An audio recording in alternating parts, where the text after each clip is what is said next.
morning. We're alive, we're awake, we're here. What a privilege to be with you this morning. If we've not met, my name is Laurelyn. I am our pastor of community here at Port City.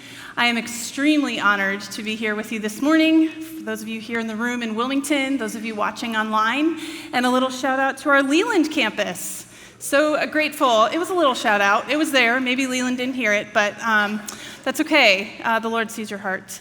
And we're just grateful to be together. And so I'm excited to be here.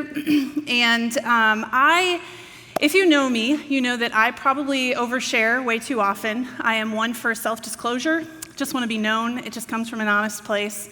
So that's where I'm going to start today. But I wanted to start by telling you that I love coffee.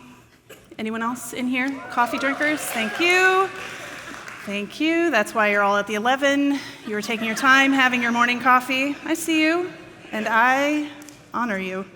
I love coffee. I love that first cup in the morning. I love to start my workday with coffee. I love to start the second half of my workday with coffee. I have a personal policy to never start a road trip without stopping for coffee. It is probably unhealthy, and I just don't care because I love its warmth, I love its familiarity, I love the routine of it, and I really love the flavor of it. So if you're here for the caffeine, I'm not. I really love the flavor of coffee. And I'm not, I don't buy the fancy beans. I get $4 coffee from Lidl. It's pre-ground. I put it in my machine. Out comes the sweet nectar of life, and I'm happy. I do prefer my coffee hot. Sometimes I'll have a nice coffee, but I want it warm and cozy. And I just want it black with nothing in it. Don't give me those sweeteners. That'll leave a gross taste in my mouth. And get that cream out of here. I have so many thoughts and opinions about creamer, and none of them are good. I just want my coffee to be hot, black, dark, rich, warm in my cup. And I really want to drink it out of a ceramic mug. I don't think that's too much to ask, but it is a little high maintenance. I want it to be hot, but I don't want it to be too hot. So I have a whole system set up. I think that travel mugs, the stainless steel ones, they make it really hot. And if it's too hot, then you don't really get to taste the flavor of it. So here's my system. In the morning, I brew a pot of coffee, and I put it in this, which is a stainless steel thermos. And I bring it to work, and then I walk into all of my morning meetings with this and a ceramic mug. And when I'm ready, I will pour a cup of coffee. I'm so glad that lid was on right there. I pour a cup of coffee, and then I can enjoy it just perfectly warm in my mug. And then when I'm ready, I can get 2 cups out of this thing. So that's my system. It's high maintenance. I understand. I sit in the back of most of my meetings because I'm a little embarrassed about it. And my coworkers are very kind not to judge me to my face. So I appreciate that about them. But a few weeks ago, I had a meeting. It was a 9 o'clock meeting, so just kicking off the day. And we were in the gallery, which is a room here in the middle of the building, and I took my seat in the back of the room per usual. I've got my whole system. I set up my computer, I'm ready for the meeting. And about a minute before the meeting starts, one of my coworkers, who shall not be named, hustles into the meeting, just slightly disheveled, just a little bit late, but still made it on time, has all of her stuff. She pops down next to me, and she starts telling me her tale. She's like, I was late, I barely made it, I didn't get my coffee, so I just grabbed my computer, and then I went into the kitchen to get some, and they hadn't made coffee yet, because we have a staff kitchen. Cindy makes a pot. We love her. She's blessed. So there was no coffee. It wasn't made yet. She said, but I just grabbed a mug, and I put some creamer in it, and I brought that. And then she holds it out to me. And you see what I saw. And it was right about that time, panic is rising up within me, because I thought, she is going to ask me for some of my coffee. And there was fear, there was panic, there was a little bit of judgment that she didn't get up earlier and make her own pot. But my biggest concern was, will I have enough for me? Even though this is never my first cup of coffee. But still, my concern is that I won't have enough for myself. And so she tips her mug, and she shows me those 2 tablespoons of creamer, and I have to defile my coffee, so I pour some in there, I share it. It was nice. whatever. I had enough for myself, but it tasted bitter. So this is a very sad or small example of something that was asked of me. But I think my reaction to it, I was thinking about it, in part because, accountability. I knew I was going to stand here today and talk to you about a heart of service. And so I feel like the Lord took that opportunity to say, so let's look at your heart for a second. This is your friend. She's your coworker. You are her team leader. You love her. She was in need. You had abundance. Why is this your natural reaction? And I thought, oh no, why am I not more naturally generous? Why can't I be kind? It wasn't even that big of a deal. But no, my natural inclination was more so to be self-protective of what I need, what I want, really what I planned. This was my routine. And so my question was, how do I change that natural inclination? Is it possible to go from my first thought being scarcity or self-protection or pride or whatever to a place of generosity, of compassion, of love, of self-sacrifice, and all the things that Jesus has called us to be? Well, we spent the summer, if you've been with us this summer or tracking online, really focusing on how we can reset around the things that matter most. So the first being a relationship with God. The second being engaged in formative, committed community, a community where you are known and where someone knows you.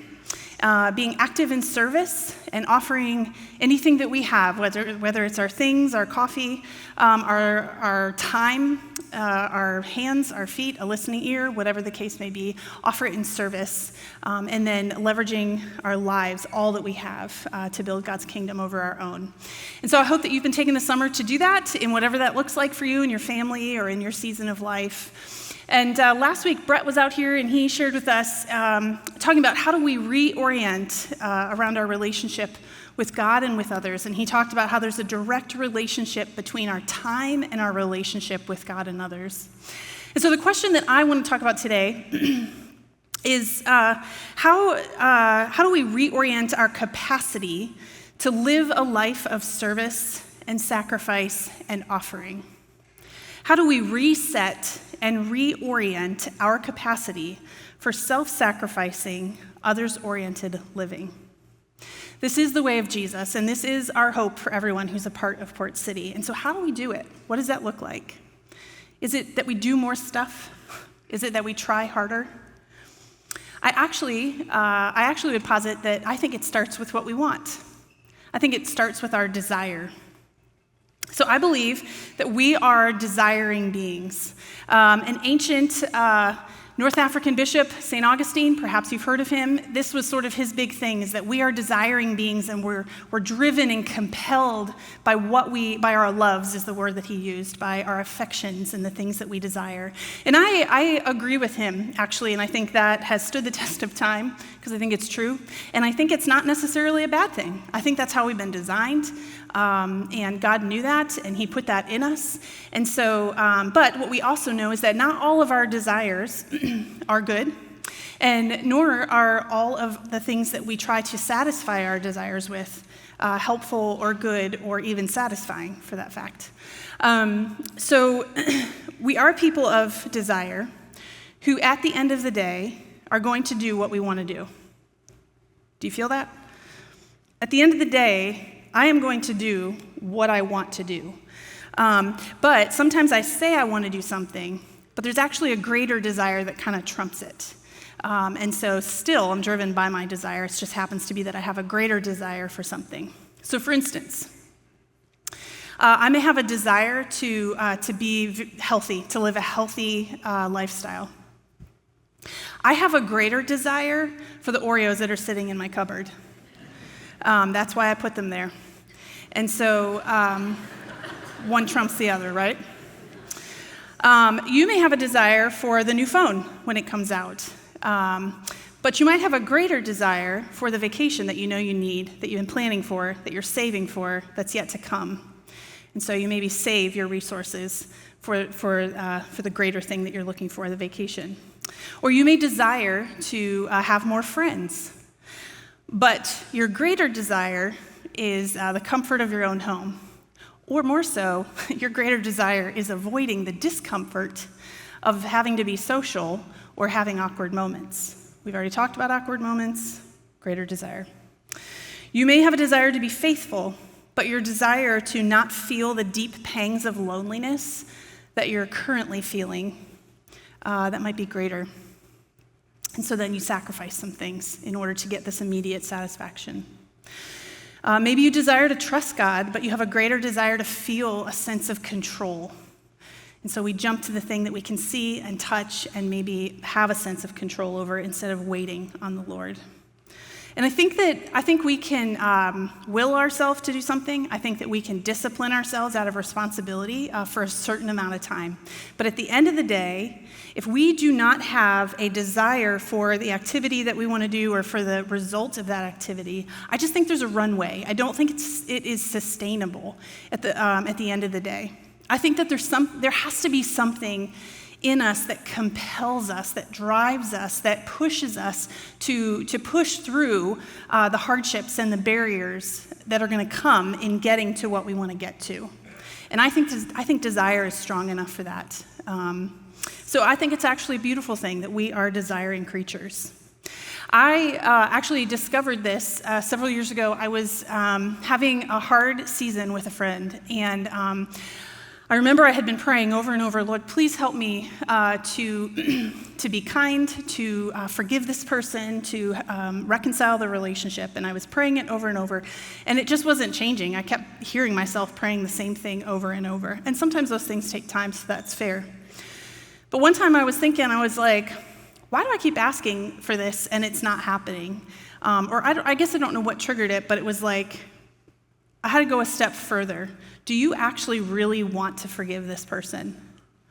And I realized, I know that I should because I'm supposed to, but I also know that I'm not done being mad. It kind of feels good to be mad. And so I want that, but in due time. And so when I was praying, I was actually asking God to do all that work. And I feel like God is saying, I'm ready to do the work. You're just not positioned for me to do the work. And so then I switched my prayer from God, please help me to forgive them, to God, please help me to want to forgive them. And I cannot tell you how much talk about reorientation. That changes the game, that changes my mind, it changes what I'm looking for, what I'm thinking about. And it changed the fact that I was willing to sacrifice things like my own pride in order to pursue the reconciliation, to forgive this person and to pursue reconciliation. So we are desiring creatures, and we're guided by our greatest desires. I just really believe that's true. The good news is we can change our desires, and we can reorient them to change our direction. So how do we do that? Well, philosopher James K.A. Smith says it this way, and I think it's really helpful. He says, it's our habits that incline us to act in certain ways without having to kick into a mode of reflection. Meaning that when we do something over and over, it becomes so natural to us that we no longer have to think about it. Here, for example, have you ever driven home from work or from school and gotten there and not remembered the drive? It's because it's like I was there and now I'm here and I don't know how I got here. It's because it's habit. It's so familiar. And so you didn't have to think about it. This is the path I take and this is where I go, and so here I am. So when we do things over and over, rhythmically, consistently, they become habits, and then you don't have to spend the time thinking about it because this is what I do. And that's good, bad, anything. So because we're not first and foremost thinking beings who rationally engage with everyday encounters that we have, it's our habits that shape our imaginations or our loves or our desires. So then, what forms our habits? If they're really the ones that are driving our affection and our desires, what forms the habit? Well, it's the things that we do repeatedly or regularly over time that become a subconscious routine or habit, like driving to work. Here's another example. If someone were to sneeze, what would you say? Bless you. God bless you, if you're going all the way. God bless you. Why do we say that? Because at some point in history, there was a belief that when you sneezed, your soul temporarily left your body, leaving you exposed to evil. And so if we could quick get in there with a God bless you, then we would save your body until your soul returned to the body. For the record, that is not what we believe here at Port City Community Church. That's really bad theology, but that's what we say. But have you ever heard someone sneeze and no one says it? It's weird, because it's like just hanging out there, and it almost feels super incomplete. You're going to pay attention to it every time you hear a sneeze this week, and I love that. And I dare you, I triple dog dare you to not say bless you. Unless someone sneezes 7 times and then it's like, okay, stop. Then your soul's back in, get over it. Okay, so here's the progression that we've built. So we are aimed by our desires. Our desires are oriented by our habits, and our habits are shaped by our practices.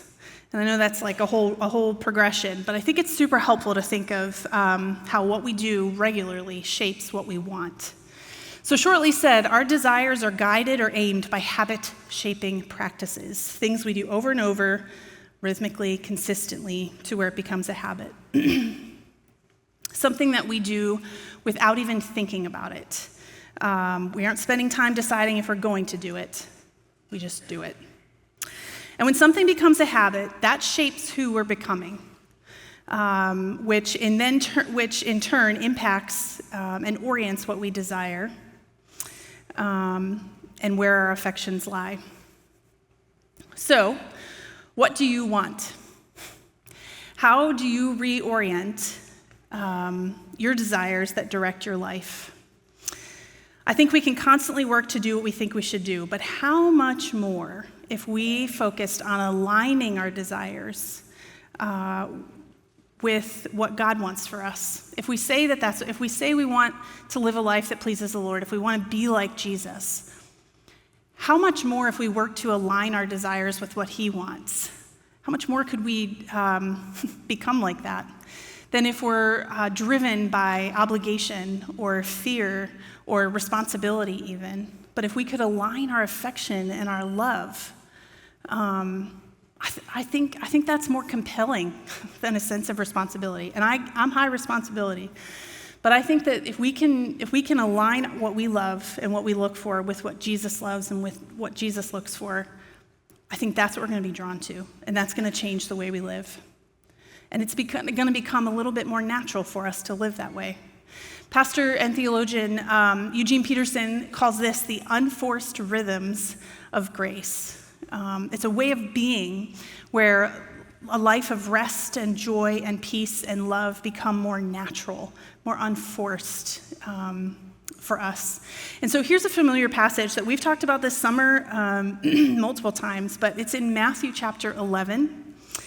And the NIV version says it this way: "Come to me, all you who are weary and burdened, and I will give you rest. Take my yoke upon you and learn from me, for I am gentle and humble in heart, and you will find rest for your souls. For my yoke is easy and my burden is light." In Peterson's version of the Message, he says it this way. He says, "Come to me, walk with me, and work with me. Watch how I do it. Learn the unforced rhythms of grace. I won't lay anything heavy or ill-fitting on you. Keep company with me, and you'll learn to live freely and lightly." So he says, learn from me. Learn the unforced rhythms of grace. So I know this is a very familiar passage, but I still wanted to take a minute to just give a word about a yoke.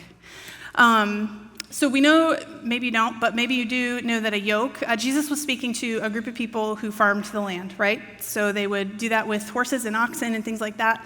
And so a yoke was a wooden piece that went over the heads of the pair of oxen and would keep them together so that if they moved left, they both moved left. If one went forward, they would do that. If they stopped, they'd match pace. They'd work together to carry the heavy load. So when Jesus says, "Come to me, take my yoke upon you," it's almost an invitation to be yoked with him, to turn when he turns, to go when he goes, to stop when he stops, to match his pace, to learn from him. And I think that's a beautiful picture of what it means to be a disciple. We're learning that. No one knows it instinctively, but he invites us to learn it by staying close to him and walking at his pace. But there's also sort of another meaning in here, and that's that in ancient Judaism, the rabbis who were the teachers, a term for their teaching and their way of being was called a yoke. So if you went to a rabbi, if you approached them and you said, I want to learn from you, I want to learn your way of being, and I want to take your yoke upon me. And then you would learn how they live. So Jesus is offering that to his disciples, and he's saying, take my yoke, learn my way of being, my rhythm, my pace. Learn from me, and you will find rest for your souls. And I think that's just beautiful. But I think even to understand that a little bit more richly, we need to go to the verse above it. So we're very familiar with this verse, but let's go to the verse before it, Matthew 11:27. So in context, we see that Jesus has been teaching his disciples all sorts of things, and then he says to them, "All things have been committed to me by my Father. No one knows the Son except the Father, and no one knows the Father except the Son, and those to whom the Son chooses to reveal him." In the Message version, it says it this way: "The Father has given me all of these things to do and say." This is a unique Father-Son operation, coming out of Father and Son intimacies and knowledge. "No one knows the Son the way the Father does, nor the Father the way the Son does. But I'm not keeping it to myself. I'm ready to go over it line by line with anyone willing to listen." So here what we get is just a glimpse of this intimate relationship between the Father and the Son, two of the three parts of the Trinity. And we know that actually all three of them together, Father, Son, and Holy Spirit, they have such a beautiful, eternal relationship of mutuality where they're constantly giving and serving each other and loving, and they find joy in one another. And there's a Greek term for this called perichoresis, which is a Greek term. That's why it doesn't sound familiar. But very simply translated, this means circle dance. And ancient church fathers would use this to describe the type of relationship between the Father, the Son, and the Holy Spirit. That it's eternal, it's mutual, it's ongoing. They're feeding into each other, they're receiving from each other, and it's just this beautiful, it's the essence of God.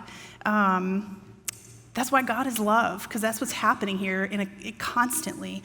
And I love this picture here because this picture I've seen on a lot of churches, or if you've been to a Catholic church or have grown up there, maybe you're more familiar with this. But if you see it, even on this picture, there's no beginning and there's no end. And that's the relationship of the Father, the Son, and the Holy Spirit with one another. There's no beginning, there's no end. It's eternal, it's forever. And I love the picture of it being a dance, that they're kind of, just kind of in this close, intimate relationship with one another. So Jesus is describing this relationship and saying that no one knows the Son like the Father, or the Father like the Son, except those to whom he chooses to reveal him. And then, this is where we get the invitation. So then, when Jesus says, "Come to me, all you who are weary and burdened," he says, this is the relationship that I'm a part of. And no one knows these secrets. No one has access to this except those that I'm telling, and I'm telling you, and I'm saying, come. Come if you're weary, come if you're burdened, come if you're tired. Take my yoke upon you, learn from me, and you will find rest for your souls. I just think that's beautiful, and I think that we can't quickly gloss over the fact that the God of the universe, the one who created everything we can see and everything we can't, has invited, he desires to have a personal relationship with us. That is significant. That means something. And that is a service like we'll never know, because he's offering for us to come and be a part of this eternal circle of love. And I just think that's beautiful. And Jesus maintains that connection to the source. I think it's also interesting, Jesus offers this invitation and then he says, my yoke is easy and my burden is light. But if you know the story of Jesus, you know that he was persecuted, he was hunted, and he was killed. So what about that yoke is easy? And what about that burden is light? We got to go back to the previous verse. It's the connection, it's the dance. It's where he plugs into the source, if you will. He maintains his relationship with the source of love, with the source of giving and generosity and kindness and all of those things, that then, out of the overflow of that, he's free to offer himself and all that he has to anyone who has need, to anyone that will accept that invitation. It's because he's connected to the source. Jesus he uses the analogy of a vine. In John 15, another fairly familiar passage, we read how Jesus is describing this relationship between the Father and the Son, and then the Son and us, if we'll accept the invitation. And I think it's really beautiful. So it's a little bit, it's a couple verses. But as I read it, maybe try to picture in your mind a vine. I think the way it's written, it feels like a vine. I know that's a very weird thing to say. But I think the way, it's so poetic, the way that it's written. But Jesus says, I am the true vine, and my Father is the gardener. He cuts off every branch in me that bears no fruit, while every branch that does bear fruit, he prunes, so that it will be even more fruitful. You are already clean because of the word I've spoken to you. Remain in me, and I also remain in you. No branch can bear fruit by itself. It must remain in the vine. Neither can you bear fruit unless you remain in me. I am the vine, and you are the branches. If you remain in me, and I in you, you will bear much fruit. Apart from me, you can do nothing. If you do not remain in me, you're like a branch that's thrown away and withers. Such branches are picked up, thrown into the fire, and burned. If you remain in me and my words remain in you, ask whatever you wish, and it will be done for you. This is to my Father's glory that you bear much fruit, showing yourselves to be my disciples. As the Father has loved me, so have I loved you, and now remain in my love.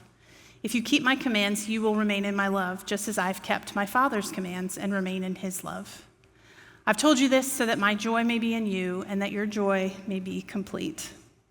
I think it's so beautiful. It's that whole, I remain in him and he remains in me, and I remain in you and you remain in me. It's the whole, even just the language that he uses is so artistic and just beautiful, and I think it helps you to even envision a vine as you're reading it. But so Jesus says this, and he uses this analogy, and he's talking all about stay connected, abide, remain in me, let my words remain in you, so that, and here's where we see it, love each other as I have loved you. Greater love has no one than this, to lay down one's life for one's friends. So we remain connected so that out of the overflow of that, we can offer ourselves, our lives, anything we have for others, to love each other. And then I think it's really beautiful. If you keep reading through the passage, there's even another nod back to when he says, and when you do this, you will be my friends. You'll know that you're my friends. You'll know that you're a part of this dance. You're a part of this relationship with me and the Father and the Spirit. My command is this: love each other as I have loved you. Greater love has no one than this, to lay down one's life for one's friends. And you are my friends if you do what I command. I no longer call you servants, because a servant does not know his master's business. Instead, I've called you friends. For everything that I learned from my Father, I have made known to you. So that's an invitation that's been extended to us. And I think that's beautiful. And I hope that you've received that invitation, accepted it. If not, I think it starts by simply telling the Lord, I love you. I want to love you more.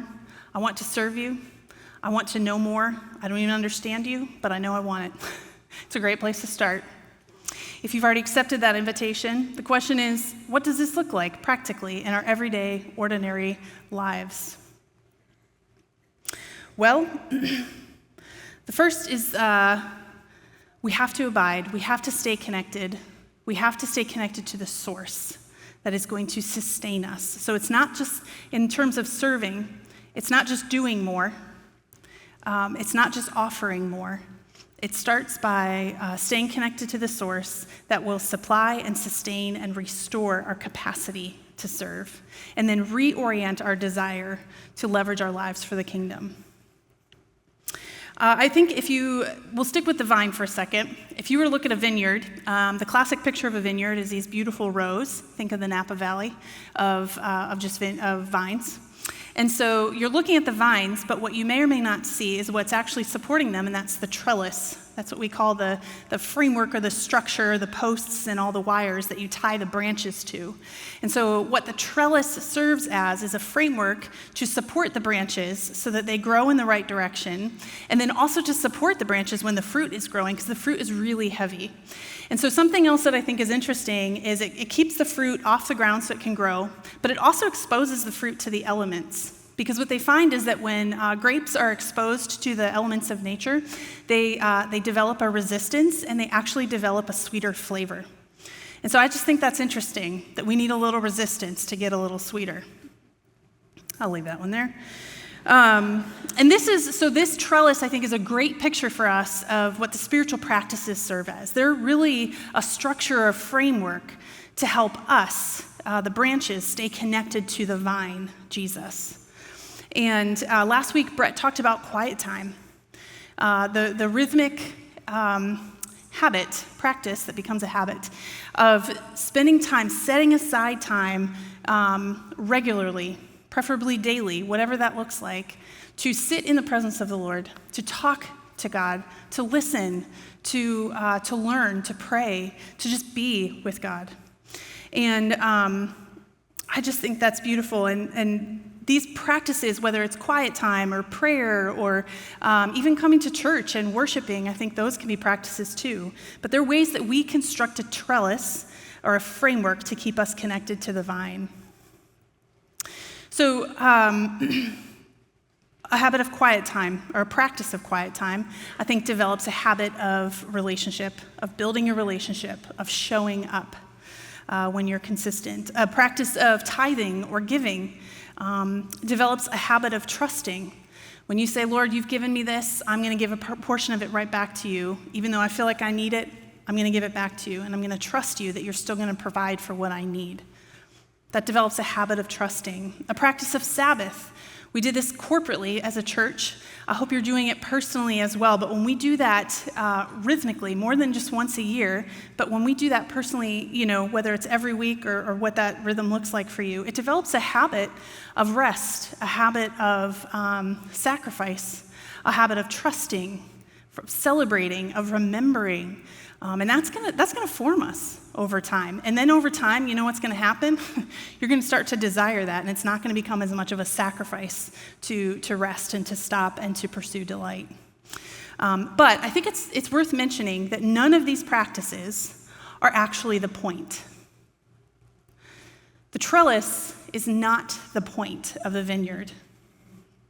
The trellis serves to support the vine and the branches and the fruit that will come from it. The practices are meant to support us to sit in the presence of Jesus, to sacrifice our time, or to reorient how we spend our money or where we focus our energies in order to meet with God, to listen to God, to exercise trust in God.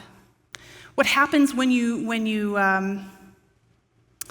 make that space and when you make those choices? Where you meet God, that's the point. What he's going to do in you, the ways that he's going to form you, the way he's going to change your desire, the way he's going to demonstrate his love and his faithfulness. That's what forms you, and that's what changes your desire for how you live. But the practices are not the point. I think it can be very easy for that to become the main idea, and for that to become the what's the word I'm looking for? The evidence of a life with God. Oh, I do all of these things, X, Y, and Z, and I'm such a good Christian. But you could completely miss God in all of that. So remember, these things we do, the practices, we do them so that for what happens while we're in the practice. Here's an example. In prayer. Have you ever been praying and you're talking to God, which I usually do that quietly in my head, and then all of a sudden you realize, oh my goodness, my mind has completely wandered and I'm not praying anymore and I'm thinking of something completely different. Anyone? Yes, okay. So I do that a lot, and I'm like, oh, that is so rude. I'm in conversation with someone, and I've just veered off to something, So I have choices at that time. I can then say, oh man, I'm not good at praying. I can't stay focused. This is really hard. I'm not a good Christian. God must be disappointed. Whatever. You can spiral into all those dark places. Or I can remember I'm the one that moved. God did not move, and so I can just return. Come back. Okay, Lord, sorry, I got off track. Where were we? And you pick it up again. And then probably your mind's going to wander again. And so then you can spiral, or you can return. I'm back. Here we are, back on track. When you do that over and over, when that becomes what you do over and over, that develops a habit of return. And so then when you're living, and as we all do in life, maybe you come across something and you make a poor choice, or you've messed up in some way, whatever that looks like. You have choices, and you can say, oh man, I messed up. I'm a bad Christian. I must have disappointed God. I wasn't faithful. I've sinned. He will not forgive me for this, and you can just spiral. Or, because you've developed a habit of return, you can remember that God has not moved. He is still waiting. And so then you can return. I'm so sorry. I'm so sorry. That's what we call repentance. But you develop a habit of return, even in those tiny little ways. So one regular tiny practice can have massive implications for how we live. And the same would be for serving. When you have a practice of serving, whether you're filling a need, or it's something you love or something you really don't love, but you're filling a need, and you're offering what you have, when you do that over time consistently, that's going to change. You're going to develop a habit of serving, which is going to change what you see and who you love and what you love, and maybe ways in which you can offer more of who you are or what you have for those that are in need or for those that you love. When we say that our hope for everyone who's a part of Port City is that they'll be engaged in service, it's not because we have need, and we certainly have need. We have a lot of babies who we love. We have a lot of students. We have a lot of cars in the parking lot that need to be parked. There's a lot of need, but that's not the main point. We want everyone to be engaged in service because we know that when you show up consistently and you're committed, that's going to change you. It's going to form you. It's going to impact who you're becoming. And I believe you'll become more like Jesus. So the spiritual practices, they help us stay connected to Jesus. And when done regularly, they become habits that change us to become people whose greater desire is to live more like Jesus. It's kind of a mouthful, but the question that we started out with was, how do we reset or reorient our capacity for self-sacrificing, others-oriented living? And so my answer for that this morning would be by practice. By regularly practicing a return to what matters most, and by staying connected to the source. Over time, we develop the habits of return, the habits of compassion, the habits of humility and sacrifice. And these are the things that are going to form us into people who look more like Jesus and who live more like Jesus. And this resets and reorients our capacity and increases our capacity and our desire to die to ourselves in the service of others. So as we wrap up, I have 2 questions for you. The first being, knowing that we're guided by our desires, I would love for you to spend time this week thinking, what are your greatest desires? I think we have a couple of them. And this is a conversation for you and the Lord to have in the dark places of your heart, or the light places, but just with the Lord. And you can even ask him, would you help me to know what my greater desires are? Help me to see them, to recognize them as I'm living my life this week. But he'll reveal them, and he'll show them. And so then, good or bad, right or wrong, whatever those are, I say offer that back to him. And then the two of you can sort of sort it out in terms of, is that where you want your greater desires to be? And if not, what do you need to do to change that? So my second question and / challenge would be to take some time this week to think about some of your habits. Now, a habit, because it's become a habit, means we're not really spending time thinking about it. So these are the things you're doing without thinking about it. And now I'm asking you to think about it. So that's going to be kind of hard. But again, we ask the Lord for help. And so I just would love for you to think, pay attention to what you do. How are you spending your time? What do you do first thing when you wake up in the morning? What do you do last thing before you go to bed? How do you spend your money? How do you spend, how are you using the gifts and skills that you have? What are the things that you're doing? And again, good, bad, right, wrong, whatever it is, we're looking for some awareness. Pay attention to how you're living, even in all the small things. And and my question then is, are those things that you're doing and focusing on, are they helping you stay connected to the source? And the source being Jesus, the source of all love and joy and rest and peace. Because it is when you're connected to the source that your capacity increases and you have something to offer to the world around you. When I pray for our church and who we are becoming, this is my prayer for us, is that we would be a community of people that are known less for what we do and more for who we love. I pray that we are a community of people who are deeply, deeply in love with Jesus, that we desire his presence more than anything he can provide, that we will, that we desire him, that we desire to know him, because I believe that when that is our greatest desire, the overflow of that will be all the things that we do within our church, within our community, around the world. And so I just think it starts with what we desire. So that's my challenge for you this week, is to ask the Lord to show you. And actually, I'm going to do that right now, because I'm going to wrap up in prayer, and we're going to invite the Lord to teach us continually as we leave here.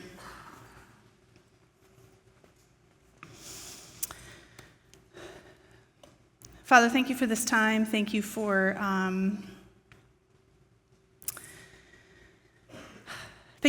the invitation, Lord, to be a part of who you are, to be in your presence, to know you personally, to be a part of that dance, to be connected to the source of love and joy and peace. God, I pray that as we go this week and carry on with all the various things that we're going to be doing, Lord, I just know that your Spirit, who was given to instruct us and to remind us, I pray that your Spirit would teach us and would open our eyes this week, God, that we would have the eyes to see and the ears to hear what is our greatest desire. What do we want more than anything? And even in small situations, Lord, I pray that we would really get to the root of what is my greater desire. And our habits are probably going to help us recognize that. But I just pray that we'd be honest with ourselves and honest with you. God, I pray that we would be a people who just desire you more than anything, who want to know you, to understand you, to love you, to sacrifice anything that we have, to offer anything and everything that we have for your glory, for your honor, to build your kingdom. God, would you just help us to see this maybe differently than we have in the past? Because we want to be different. Help us to go deeper. We love you so much, and we're just grateful that you have invited us into your presence. So So we love you, and we offer you ourselves and our time, and it's in Jesus' name that we say thanks. Amen.